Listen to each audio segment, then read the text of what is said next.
Ouverture Média Flebro on ignore au bisimila au ka jamkan oui c'est possible aller kene sanfɛ bi amina ta mɔgɔ mi voir ça ale tɔgɔ ye ko Mahamadou Yafa fɛn min ye fruits ale ni légumes ale b'olu transformer k'u kɛ jus ye k'u kɛ confiture ye ale ni fɛn caman wɛrɛ donc an ka taa lajɛ Mahamadou yɛrɛ ye mɔgɔ min fɔlɔ o kɔfɛ ɲininkali minnu b'an bolo an bɛ taa olu ten wala.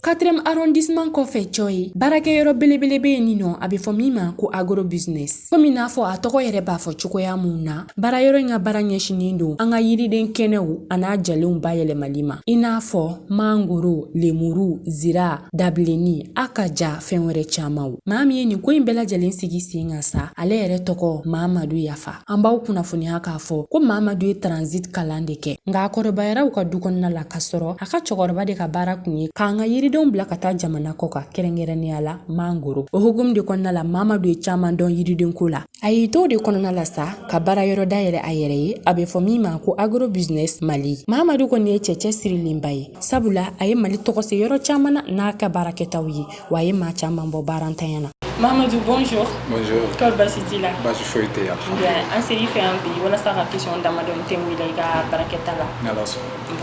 Bien, maintenant, entreprise Baro Bibola avec moi pour agro business Mali. Minga baranya chini na mseka fo ko fruits et légumes ou baye de Malima. Ça fait fin chamay. Donc maintenant, entreprise ni hakilina na ila choti. Ambe ouverture média Barakela o.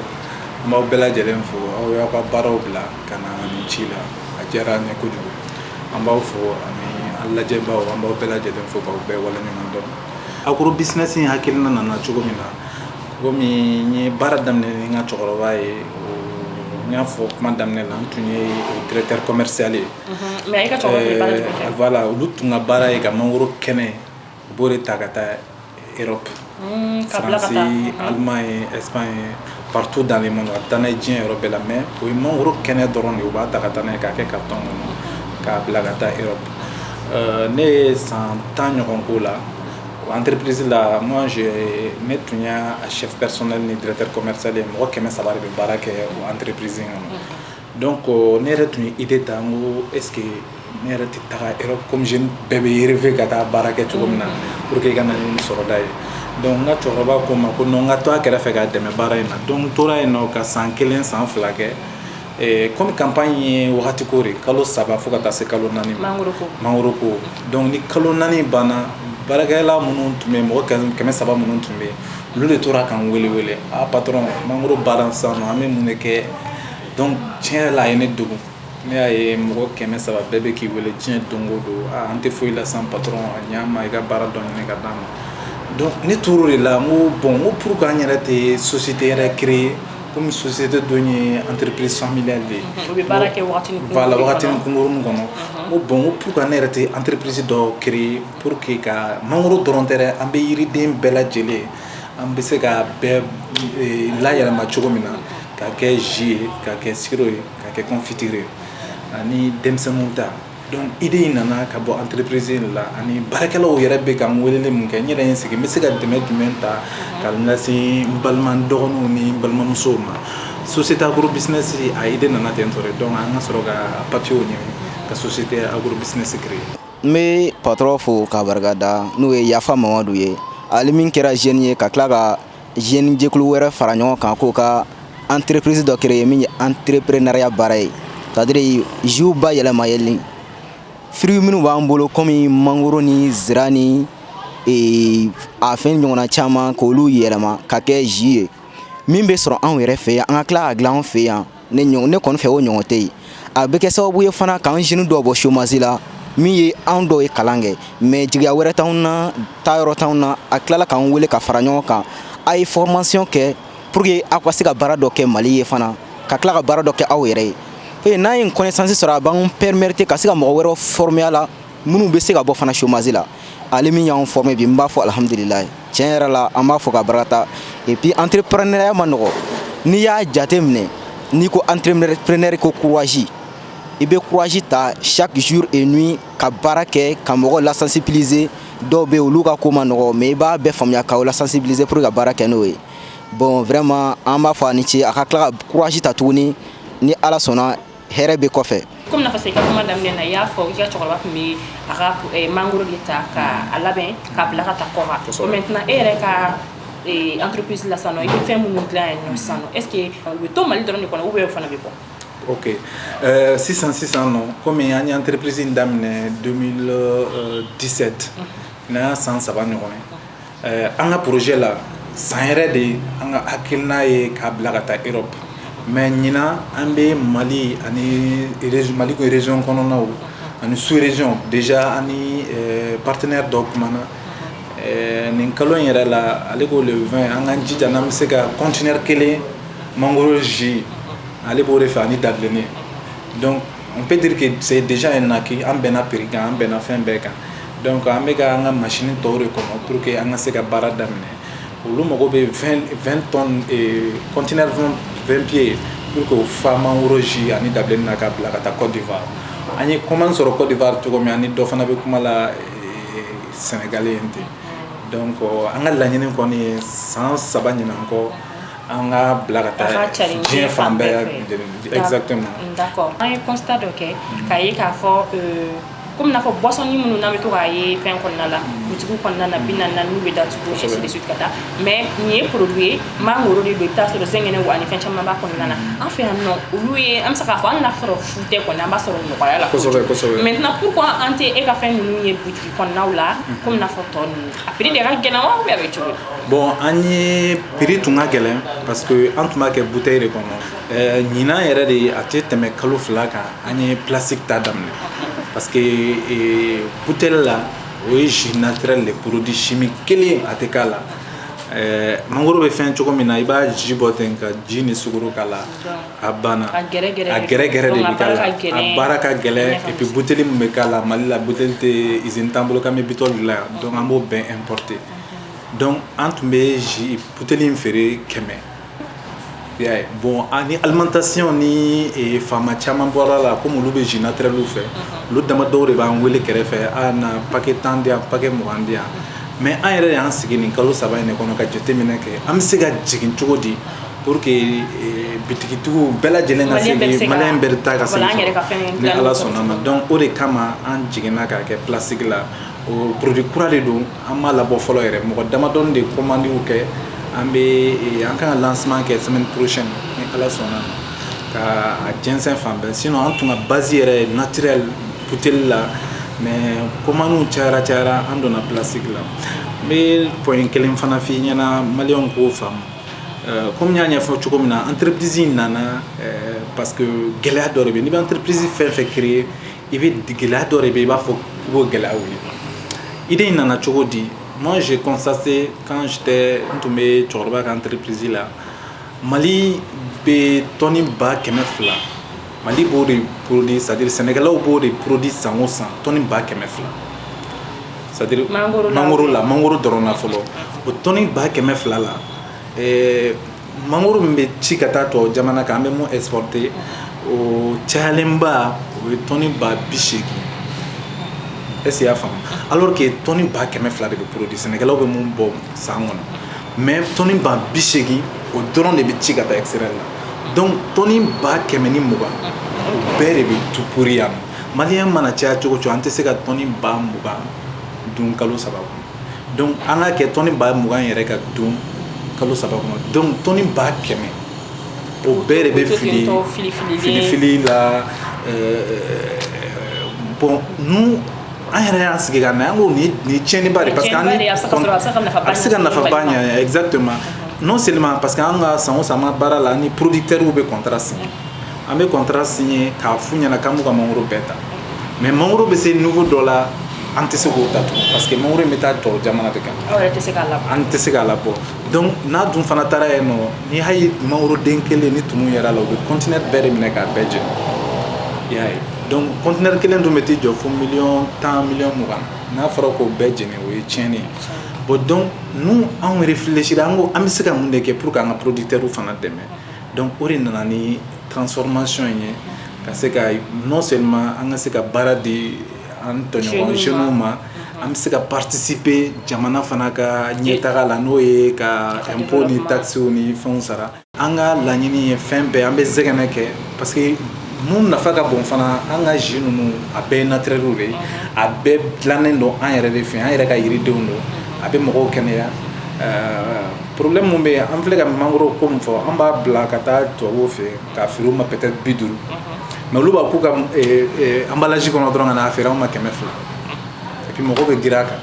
an t'a dɔn yɛrɛ fana u ye produit sugu minnu k'a la pour que a ka se ka conserver ou bien a ka se ka dilan ka ɲɛ bon diɲɛ dun bɛ ka taa degré min na sisan bɛɛ kan k'i kɔlɔsi dumunifɛn na n'i ye an ka jamana in lajɛ an bɛ fɛn cɛ n'i y'an ka bana caman banna a tɛ sɔrɔ foyi la dumunifɛn kɔ donc nin dun ye an yɛrɛ ka yiridenw de ye a ka ɲi mɔgɔ ma a bɛ maa kɛnɛya. kuma daminɛ kɔnɔna na i ye réseau dɔ tɔgɔ fɔ ko YF i bɛ se k'i da don YF yɛrɛ la u ka laɲini ye mun de ye et puis encore e yɛrɛ bɛ place jumɛn occuper YF kɔnɔ. D'accord. N y'a fɔ cogo min na YF c'est West Africa Entrepreneurship Innovation Foundation, c'est une fondation pour la promotion de l'entrepreneuriat et l'innovation en Afrique de l'Ouest. Et YF yɛrɛ ne y'a YF dɔn cogo min na. D'accord, YF tɛ dɔwɛrɛ ye YF ye jɛkulu ye jeunes de farala ɲɔgɔn kan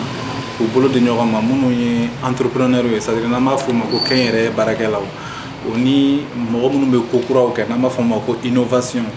donc an ka baara ye ka denmisɛnninw lakodɔn k'u dɛmɛ u bɛ se ka taa ɲɛ cogo min na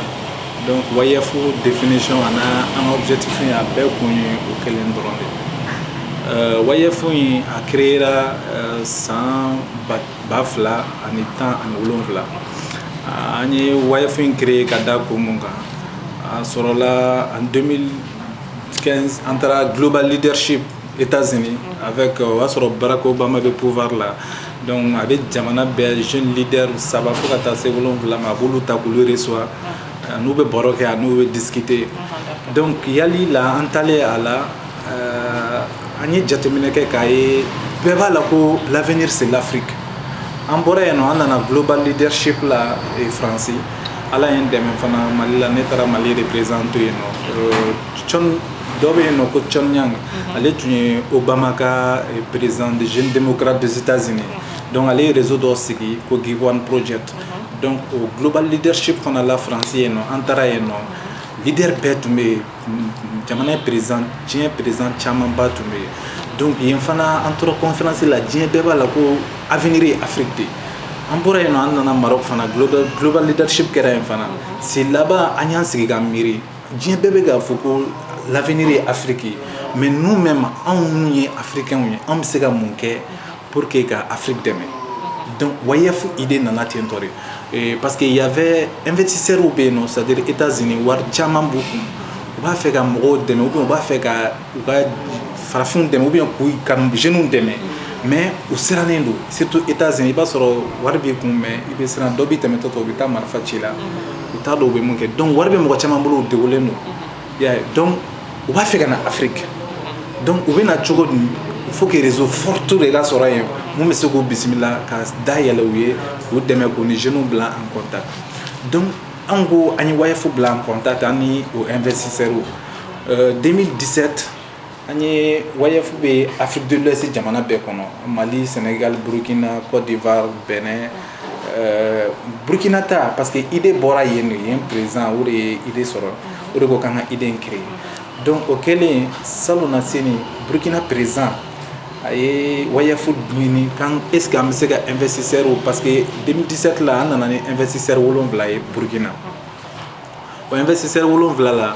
3 ɲɔgɔn olu y'a décidé ka to Burkina u ye usine baw jɔ ka baara di jeunes ma ka tila ka ko caman kɛ donc o diyara jamana ɲɛmɔgɔ ye Burkina jamana ɲɛmɔgɔ ye donc o y'a ɲini YF fɛ ko ɲina ko a b'a ɲini an fɛ an ka taa investisseur 100 ɲɔgɔn na donc jamana de b'i ta n'a a ko bɛɛ ye en charge donc nous au Mali an ye lettre ci présidence la secrétaire général la pour que mɔgɔ ninnu n'u bɔra Burkina ka se ka na Mali la donc an ni jamana ɲɛmɔgɔw b'o baara la o tɛmɛnen kɔfɛ Mali yɛrɛ la YF ye baara min kɛ donc aw fana bɛ fɛ k'o kɛ sisan voilà anw fana b'a fɛ k'o kɛ mais a prévoir waati jumɛn bon u kɔni ko comme virus ko in y'a kɛ n'o tɛ an tun ka objectif ye août tuma u ka na bon comme covid 19 nana bon an t'a dɔn a ko bɛna kɛ cogo mais semaine prochaine an kan k'o relancer bon idée tun tɛ yɛrɛ dɔ wɛrɛ ye jeunes bɛ na k'u sigi projet bɛ minnu bolo i b'i ka projet défend les bailleurs donc ni projet diyara u ye u b'i financer o ka bɔ yen Mali yɛrɛ la on a réfléchi an ko an bɛ se ka solution jumɛn ɲini jeunes ye k'u dɛmɛ u ka se ka taa kɛn yɛrɛ la donc an ye projet dɔ bila en place an b'a fɔ projet min ma ko projet de campagne de sensibilisation et d'incitation pour la promotion de l'entrepreneuriat dans les universités an ye lancement kɛ FSEC la ani ministre de l'investissement o y'a sɔrɔ à son temps o y'a sɔrɔ Koniba de bɛ yen an n'ale lancement kɛ pour que jeunes inciter donc mɔgɔ fila bɛ ta an yɛrɛ ka réseau fana la YF la minnu réussira u ye baara kɛ u ye baara di jeunes ma olu fana bɛ n'u ka expérience partager olu sera ka nin kɛ cogo di jɔn de y'u dɛmɛ ou bien mɔgɔ m'u dɛmɛ u y'a kɛ cogo min pour que jeunes kana sigi k'a fɔ ko jamana ɲɛmɔgɔ de kan ka ko bɛɛ kɛ a filanan mɔgɔ fila yɛrɛ bɛ ta an b'o kɛ structure ye ou bien ONG par exemple an ni APEJ ani PROCEJ an n'olu de partenariat kɛ olu fana bɛ na parce que Mali la problème dɔ bɛ yen n'o ye communication ye projet ninnu caman bɛ yen jeunes t'a dɔn u bɛ projet ninnu sɔrɔ cogo min ani pour que wari sɔrɔ projet ninnu o bɛ kɛ cogo min donc an ni APEJ ni PROCEJ voilà surtout communication donc an ni o structure APEJ ni PROCEJ olu fana tun bɛ na jeunes aw b'a fɛ ka baara kɛ a ye na an b'aw dɛmɛ nin na an b'aw dɛmɛ nin na ou bien n'a b'a fɛ ka wari sɔrɔ an bɛ se k'aw dɛmɛ nin kɔfɛ donc chaque université on avait au moins 300 jeunes qui sont prêts n'u b'a fɛ ka taa kɛnyɛrɛye baara la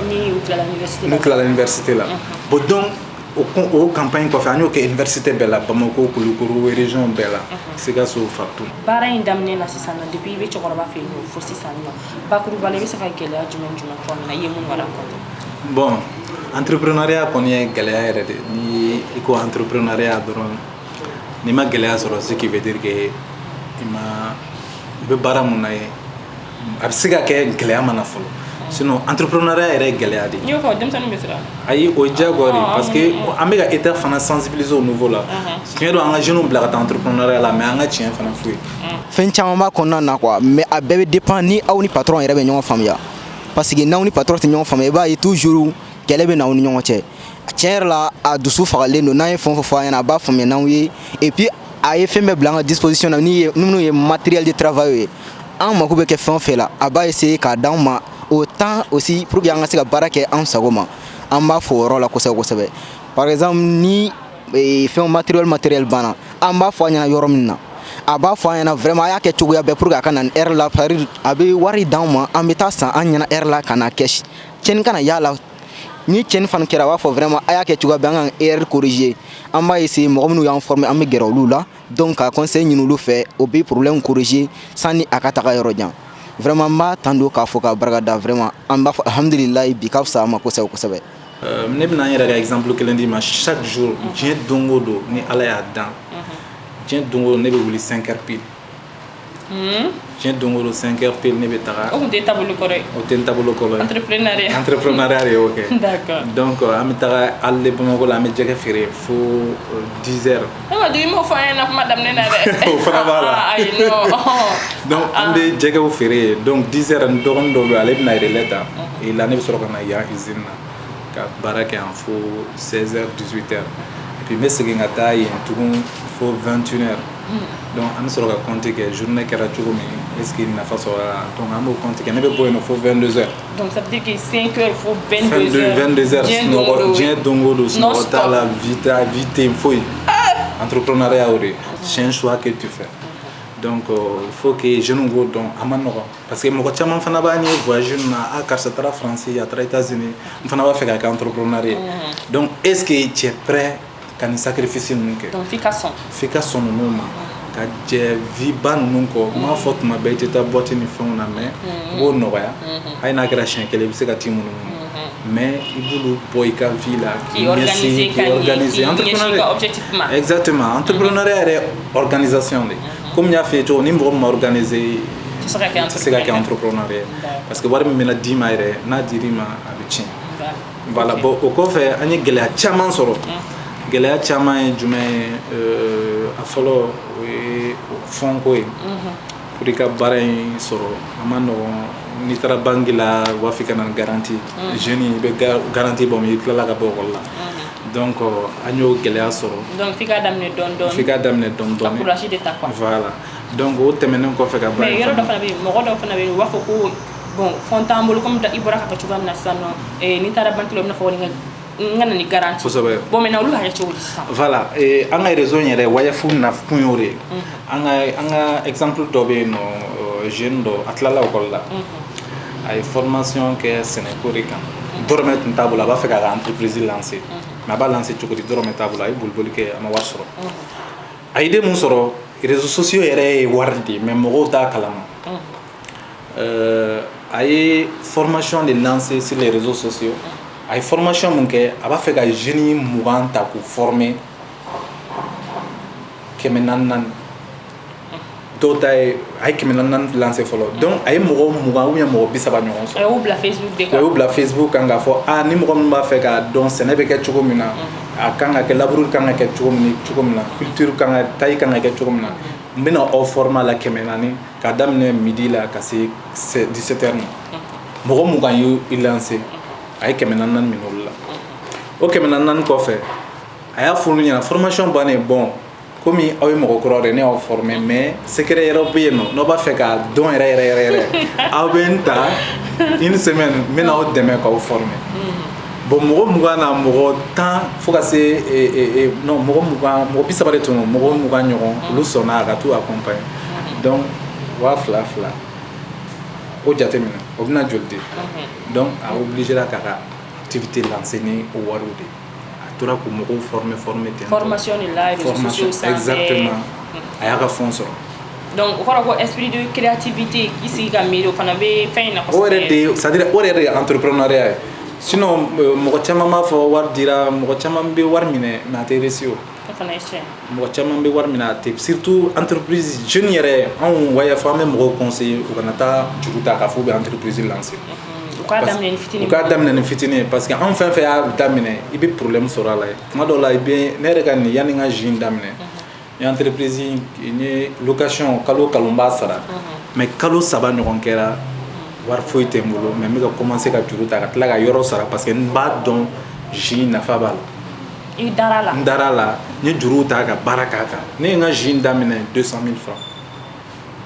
o yɛrɛ ka ca n'i bɛ jeune yɛrɛ k'a ka ca 200 000 ka ca mais volonté de ka k'i la k'a fɔ foyi ka n'i la décourager k'a fɔ n bɛna nin daminɛ ko n ye difficulté sɔrɔ n bɛ n sen bɔ a la e tɛ kɛ entrepreneuriat il faut que i k'a daminɛ de zéro ka a euro ka sɔrɔ ka yɛlɛ donc comme n'a fɔ an bɔra ka difficulté fɔ c'est vrai mais maintenant nɔgɔya jumɛn bɛ yen nɔ entrepreneuriat in ye min lase e ma entrepreneuriat ye nɔgɔya mun di ne ma a ka ca kojugu a ka ca kojugu ni ko n b'a fɔ a ka ca yɛrɛ leader caman bɛ yen fanga mɔgɔba caman bɛ yen n bɛ don olu kan n'u bɛ ɲɔgɔn dɔn n ka produit sababuya la o kɛra relation ye ni ye difficulté sɔrɔ bɛ ni ko mun bɛ yen n bɛ se ka taga o ko la voilà o tɛmɛnen kɔfɛ visa 3 ans bɛ n bolo Europe wagati fɛn fɛn ye n diya n tɛna taa visa ɲini n bɛ n taa billet tigɛ ka taga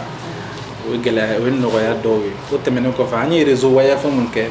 ni ne taara sous région fɛn fɛn la n tɛ dɔrɔmɛ sara k'a fɔ n bɛ taa hôtel la an ka réseau mɔgɔ minnu bɛ région na olu b'a fɔ n ka taa jigin u kan n bɛ dumuni kɛ fu n bɛ si yɔrɔ la fu a ye réseau caman dayɛlɛ n ye a ye ni maaba caman gɛrɛ ɲɔgɔn na o kɔfɛ projet caman bɛ yen nɔ u bɛ n ka voyage ta en charge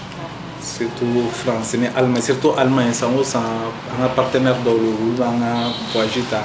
pour que an ka se ka participer foire la ka taa Mali représenter ni produit ye jus ni mango. don n'a nataw la sisan nɔ projet wɛrɛ jumɛn bɛ e bolo. Bon projet yɛrɛ min b'an bolo déjà c'est an ni BAD bɛ kuma la donc à travers les projets de Tunkara NGIM donc olu fana ye appel à projet kɛ moi j'ai postulé Dieu merci u ye n ka projet ta o tun ye mangoro jalan sogo jalan ani namas fɛn fɛn bɛ yen nɔ voilà k'o ja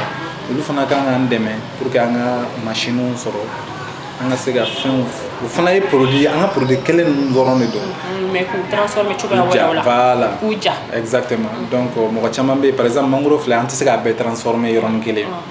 a ka di dɔw ye kalo damadɔni kɔfɛ u b'o mangoro dun komi k'a sɔrɔ ji tɛ donc o tɛ se ka sɔrɔ f'i k'a ja donc o fana fɛnw a ka ca dɔɔni a bɛ taa fo miliyɔn 50 a wari ka ca dɔɔni donc an jim bɛ baara la o la olu fana kan k'an dɛmɛ pour que an ka se ka financement sɔrɔ o la denmisɛnnin minnu b'a fɛ ka kɛ entrepreneur ye message belebeleba jumɛn bɛ e bolo ka f'u ɲɛna u kan ka jumɛn de kɛ précisément u man ka jumɛn de kɛ d'accord message min bɛ n bolo k'a fɔ jeune frères ni sœurs ye c'est vraiment du fond du cœur n b'a f'u ɲɛna u ka da u yɛrɛ la fɔlɔ entrepreneuriat a gɛlɛmanba o ye danaya de ye i ka da i yɛrɛ la k'a fɔ ni ne bɛ réussir nin ko in na n'i ma da i yɛrɛ la wari tɛ dɛ hali n'u y'i kɛ banque mondiale directeur ye i b'a tiɲɛ i b'a fɔ ko parce que dɔ wɛrɛ bɛ na tugun mais n'i dalen don i yɛrɛ la tu n'as pas besoin ka boli mɔgɔw kɔ wariko la ne ye nin fɛn in lancé ne ka cɛkɔrɔba bɛ yen komi n y'a ɲɛf'i ye cogo min na mais ne ma dɔrɔmɛ minɛ a la n ka nin projet daminɛ la n y'a f'i ye cogo min n y'a daminɛ 200 000 a fɛ donc an jeune fɛn fɛn bɛ yen nɔ au moins an ka téléphone a ka ca ni 300 000 donc entrepreneuriat o de i bɛ choix de kɛ est ce que n ka vie ou bien n ka nin ta donc an b'a ɲɛf'u ɲɛna u kana fɔ k'u bɛ taa juru ta daminɛ la parce que daminɛ la o diyagoya i bɛ difficulté dɔw sɔrɔ i bɛ wari min don a la yɛrɛ a ka ca ala fɛ i t'a sɔrɔ daminɛ la mais ni client sera k'a dɔn n'a diyara client ye i bɛ se ka nafa sɔrɔ o la donc fɔlɔ-fɔlɔ min b'a conseil d'u ma u ka da u yɛrɛ la u ka n'u jigi da mɔgɔ kan u k'a dɔn ne yɛrɛ de bɛ se nin projet ye ne ka idée de ye wa n bɛ réussir a la u ka copie-coller fana dabila copie-coller ye jumɛn ye on a vu que sisan nɔ bɛɛ y'a ye transformation bɛ ka kɛ n bɛ n lancer a la mais hali n'i b'i lancer a la a essayer ka innovation dɔ créer k'o don i ni tɔw cɛ ka différence mɔgɔw bɛ k'a kɛ cogo min na n fana b'a kɛ ten tɔ bon i b'a sɔrɔ mɔgɔ ninnu bɛ k'a kɛ cogo min na i b'a sɔrɔ olu ka relation ou bien u ka entourage est favorable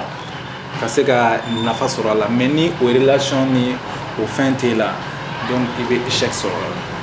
donc an b'a ɲɛf'u ɲɛna u ka da u yɛrɛ la u ka n'u jigi da gouvernement kan u ka n'u jigi da mɔgɔ si kan u ka taa n'u yɛrɛ ka fonds propre ye u k'u lancer a la et puis u ka da la c'est sûr u bɛ réussir. D'accord. Maintenant bakuruba la sisan kuma laban tɛmɛ b'i bolo k'a fɔ mɔgɔw ɲɛna ale ni kɛrɛnkɛrɛnnenya la autorité ou jamana ɲɛmɔgɔw u bɛ mun de fɔ. An bɛ appel mun lancer an ka autorités ye u k'a lajɛ u ka jeunes accompagner pour de vrai. Pour de vrai. Pour de vrai parce que projet caman bɛ yen nɔ bɛɛ b'a dɔn projet nin bɛ ka réussir cogo di n'i ka mɔgɔ tɛ yen a ma nɔgɔ i ka fɛn a la en dehors de ça projet ninnu bɛ na n'u ka carnet de ni mɔgɔ minnu bɛ nin sira kan an b'aw dɛmɛ o de kan bon il se peut que ne ka projet bɛ n bolo o tɛ ka sira kan mais projet ɲɛnaman don a bɛ se ka baara di mɔgɔw ma a bɛ se ka jamana lataa ɲɛ mais de fait k'a t'olu ka carnet kɔnɔ u b'a projet rejeté donc moi j'aurais voulu que partenaire ninnu ani état u ka sigi u ka baro kɛ ni jeunes ye parce que an ka projet de campagne de sensibilisation ni formation na on a vu que jeunes c'est-à-dire u dalen yɛrɛ de t'u yɛrɛ la u dalen tɛ est ce que ne bɛ se ka réussir entrepreneuriat la ne ye n ka kalan bila est ce que n bɛ se ka réussir a la donc il faut que aw filɛ ka nin n'a ɲɔgɔnna min kɛ pour que ka expérience partager jeunes ka ye bon karisa réussir a la ni karisa réussir a la ne fana bɛ se ka réussir. O de y'an ka émission yɛrɛ kun ye voilà. Ko oui c'est possible. Merci. Donc nin bɛ taliba kɛ o la an ka se ka jeunes encourager toujours ka se ka baara kɛ donc an bɛ état de ɲini a ka aw ka nin baara in a ka aw dɛmɛ ani structure minnu bɛ ka projet minnu bɛ yen n'u bɛ ka jeunes dɛmɛ u ka denw dɛmɛ ni tiɲɛ yɛrɛ ye parce que garantie minnu bɛ ka fɔ ou bien ni banque ye wari d'i ma taux minnu bɛ a la u ka déchiffrer ninnu bila parce que n'i taara banque la u bɛ déchiffrer de d'i ma u b'a fɔ 10%. Bon entreprise min i bɛ ka lancer dɔw yɛrɛ ils sont pas sûrs k'a bɛ réussir mais n'u jiginna ka na chiffre kelen na ka na fo 5 à 7 je pense que jeunes bɛ se ka courage ta ka juru ta ka se ka baara kɛ k'u ka jamana lataa ɲɛ an jamanaba fɛn fɛn n'u réussira bi si ma taa réussir ni gouvernement ka bureau sigi ye u bɛɛ ye gouvernement to yen ka to u yɛrɛ de ka entreprise créer voilà ka se ka sɔrɔ ka jamana dɛmɛ donc an b'a ɲini jamana ɲɛmaaw fɛ u ka jamanadenw dɛmɛ surtout jeunes minnu b'a fɛ ka taa entrepreneuriat la u b'u dɛmɛ ka to o sira kɛ donc an bɛ mun fɔ jeunes fana ɲɛna u ka n'u sigi so ten ala ye an dɛmɛ surtout réseaux sociaux min bɛ yen chaque jour n'i b'a fɛ ka réussir je suis sûr que mɔgɔ temps o temps n'i y'a bila i kunna dans un mois moi je vais réussir i k'o bila i kunna chaque jour i ka wuli n'a ye i ka da n'a ye o bila réseaux sociaux kan i b'a fɛ ka réussir domaine min na je suis sûr que i bɛ mɔgɔ sɔrɔ mɔgɔ min b'i dɛmɛ an y'an ka projet lancer réseaux sociaux la Dieu merci an ye partenaires sɔrɔ u ye danayaw d'an kan mais surtout jeunes u ka kɛ u kana pressé parce que o problème fana b'an na u ye jeunes min ye mobili kɔnɔ bi karisa ne b'a fɛ ka k'i ɲɔgɔn ye mais u ɲinana e ye sacrifice mun kɛ e ye sɛgɛn mun kɛ yanni i ka se mobili kɛ ou bien i ka voyage mun kɛ bi donc u kana pressé u k'a dɔn fɛn bɛɛ ye wagati ko de u ka baara kɛ u cɛsiri ni tilen fɛn fɛn la i ma nabaara k'a la jɛlenya ni fɛn kɔnɔ a mɛnna a janyana i bɛ nafa sɔrɔ a la donc an b'a aw yɛrɛ fo k'a lamɛnbaaw bɛɛ lajɛlen fo moi faut merci beaucoup. Voilà, une question de madame de comment vous le faites. Donc, aïwa, ouverture média flevora il devait dans cette émission là. Aïwa, chess comme n'a pas Mamadou ya faire bora ka fo nyana chuga mina abiseka ke oui c'est possible. C'est possible.